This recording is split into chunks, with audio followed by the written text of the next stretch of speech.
You all keep saying, show me the evidence. Show me the evidence. Well, Silk got the evidence, and I want you all to play the next clip. Please play clip 3. No matter which side of the fence people have been on, they've been saying, show me the evidence. I'll believe it when I see the evidence. And people on both sides agree that something went terribly wrong in November 2020, but there really has been no comprehensive place to see the evidence of widespread fraud until now. This video is pure data, so don't get mad. You can't be angry when a scientist confirms that gravity pulls downward at negative 9.8 meters per second squared, even when that fact works against the narrative you've heard. So here we go. Just before we show you some new disturbing video evidence, we'll talk about statistical anomalies in 3 states in question. In the early hours of November 4th, 2020, Democratic candidate Joe Biden received several major vote spikes in Michigan, Wisconsin, and Georgia, suddenly placing him in the lead when he had been trailing Trump by a significant margin. 8,954 individual vote updates were analyzed. Across nearly all updates, there follows a clear statistical pattern. However, a very small number of batches are especially questionable. The 4 most notable aberrations were 2 in Michigan, 1 in Wisconsin, and 1 in Georgia, and all occurred in the same 5-hour window in the middle of the night, when in some places counting reportedly had stopped. Not only do these updates not follow generally observed patterns, but their behavior is particularly extreme. For context, using publicly available data from the New York Times, here is a visualization of the number of votes by candidate in Michigan from the beginning of the election night to 7 p.m. Eastern Time on November 4th. Trump is in red, Biden is in blue. Notice the sudden and improbable spike in votes for Biden at 6:30 a.m., where Biden received 141,258 votes, while Trump only received 5,968. This extreme ratio is surrounded by updates that are nearly the same in ratio. This particular update is 23 times more votes for Biden, and is the most extreme update favoring Biden in all datasets across all states. The situation in Wisconsin is even more stark. A single update to the vote count brought Biden from trailing by over 100,000 votes into the lead. Thirdly, a vote update in Georgia at 1:34 a.m. Eastern Time on November 4th, which shows 136,155 votes for Joe Biden and only 29,115 for Donald Trump. The extents of these 4 vote spikes in question are more than the margin of victory in all 3 states, which means the spikes were not only abnormal in regards to percentage for Joe Biden, but also in magnitude of the vote count. Out of roughly 9,000 updates, this election was decided by only 4 extreme updates, each with a probability of less than 0.1%, meaning that had these 4 unlikely updates not happened, we would have a different president in the White House. Detractors argue that these spikes were merely human error and not indication of fraud, and the errors have been corrected. If the errors have been corrected, where is their evidence? Why were the results never changed? Others have said that the spikes indicate heavily Democratic precincts. If that were the case, then California would show many spikes of that magnitude, but it doesn't. Only 1 vote update in California is anomalous in percentage of Biden votes, but not enough magnitude to shift an outcome. The strangest anomaly visible in the data is a consistently identical ratio of Biden to Trump votes across time, which is theoretically impossible. Here is Florida. These updates occurred over a week following the election. Notice all the ratios of Biden to Trump votes are 100% identical over several days. This pattern shows up in many states. It appears that a computer algorithm is involved in the process, which is doing something called weighted race distribution, a feature of Diebold voting machines known as early as 2001, which gives values to votes rather than simply counting them. Here in California, we see an update of 1 vote. About 65% of that value is given to Biden and 32% to Trump. How can 1 vote go to more than 1 person? It is well known and not disputed that Diebold software was found to be switching votes through programming in past elections. Even though Diebold is no longer used, Dominion Voting Systems acquired ES&S in 2010, which had previously acquired Diebold under its new name of Premier Election Solutions. This does not exhaust all statistical data anomalies encountered in the 2020 election, but data anomalies is only one factor to consider. Next is eyewitness and video evidence. In Georgia, there's a case of a poll worker named Ruby who was seen on Instagram giving a secretive live video of her working in the back room filled with absentee ballots. I'm gonna let y'all see this. Okay, don't say nothing. Listen, look.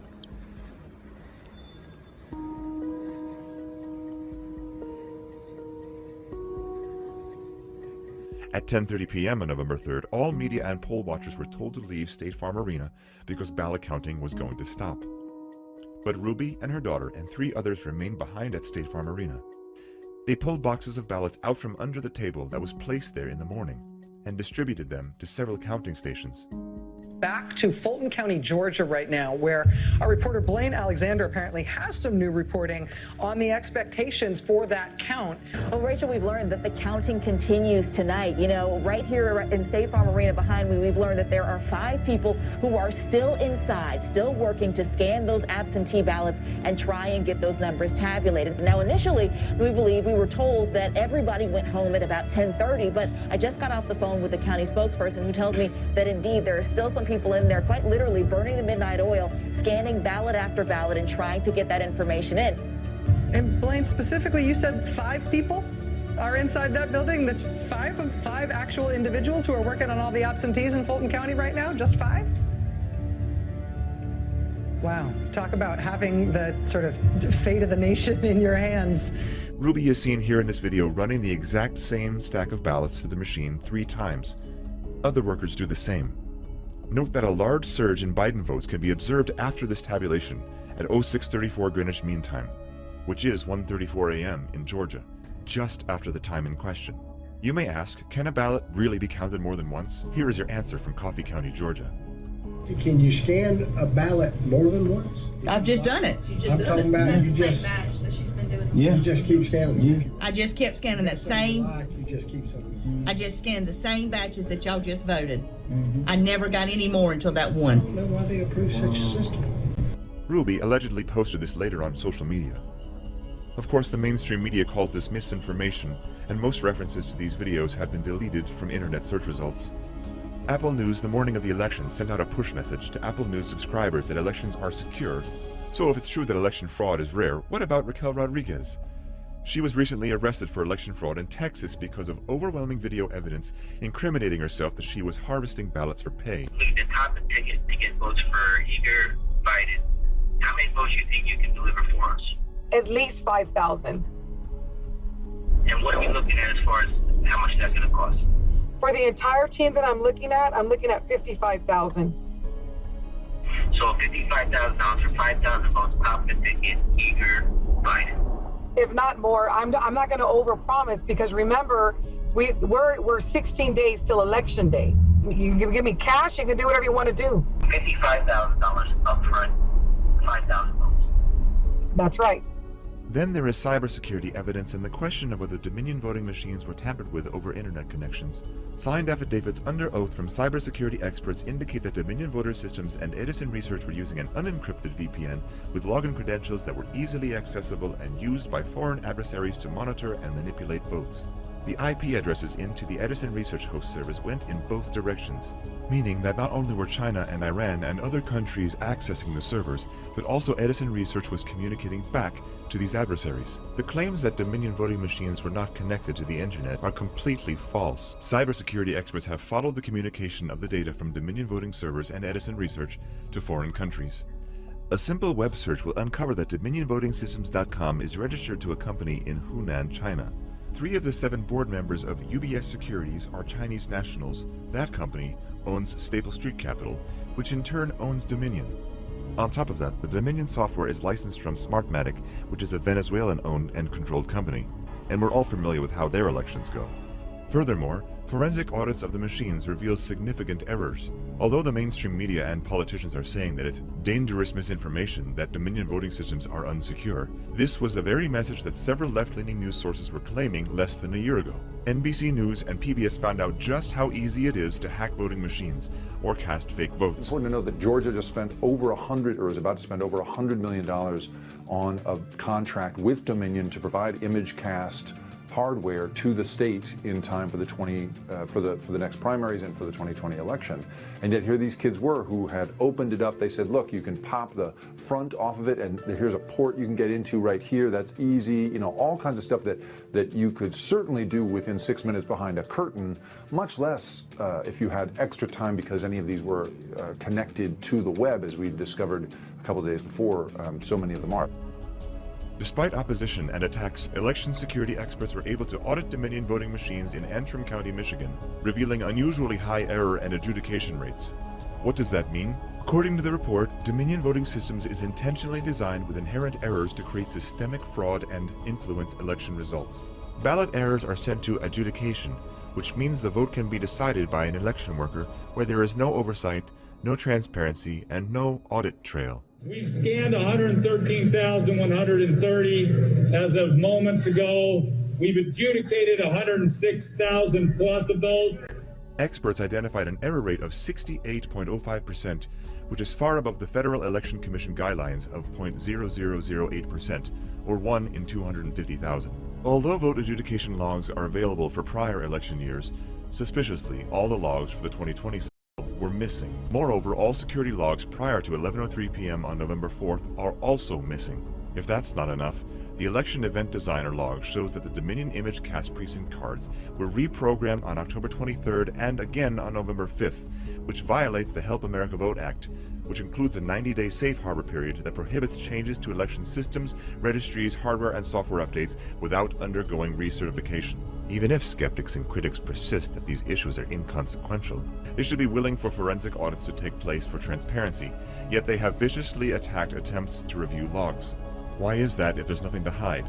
Election officials in Maricopa County, Arizona have even ignored subpoenas for release of election data and Dominion machine audits until after the inauguration. Then there's the mass influx of unsolicited mail-in ballots. The key word is unsolicited. In other words, people receiving ballots they never asked for. Politicians use the coronavirus to push mass mail-in ballots and extending the time to receive those ballots till many days after the election. There are many reports of people who voted in person also receiving multiple unsolicited ballots in the mail. People who did not send in a mail-in ballot denied in-person voting because they were told they had voted already by mail when they hadn't. This opened up chaos in the system and uncertainty as to who actually voted. Additionally, signature verification requirements were slackened in many states, adding even more uncertainty. In fact, the Pennsylvania Secretary of State unilaterally removed legislative signature requirements for mail-in ballots. More than 1,000 signed affidavits have been given by poll workers who have witnessed illegal activities, non-equal treatment of Republican poll watchers, counting ballots in locations with no poll watchers not permitted close enough to see the counting process, shredding ballots, garbage bags full of ballots for Trump, entire boxes of hundreds of supposedly mail-in ballots that have no folds, indicating they were never actually mailed by anyone. The list goes on and on. These affidavits are signed by witnesses under penalty of perjury, so this should not have been taken lightly, but these witnesses were never heard in court. Unfortunately, what we have covered is only the tip of the iceberg on fraud, cover-ups, federal election law violations, and dishonesty on a global scale. So either the Secretary of State's office is recording and certifying results that have negative errors and fraudulent votes in them, or someone is giving them negative information. Recent polls show an overwhelming percentage of the U.S. don't trust the 2020 election was without fraud. At the end of this video, the credits will be further data scrolling through that you can read for yourself, and pause and go back and read again. So what can you do? Firstly, find a way to download this video and share it. Film it with your mobile phone. Do anything to duplicate this. Post it with a hashtag, here is the evidence, hashtag every legal vote. Because guaranteed, big tech and social media giants will do their best to erase it from the internet, as they've already done with much of the evidence we've already shared. And if they can't erase it, they'll fake fact-check it. Well, guess what? We've already done the fact-checking. We've gone through thousands of pages of data, sworn affidavits, forensic reports, and cybersecurity reports. Secondly, you can demand election reform from your elected state and local officials. We cannot let another election ever be this questionable ever again. This is the United States of America. People used to look to us on how to have democracy through our voting system. 2020 was a complete sham, and it cannot ever happen again.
Special thank you to whoever put that particular video together.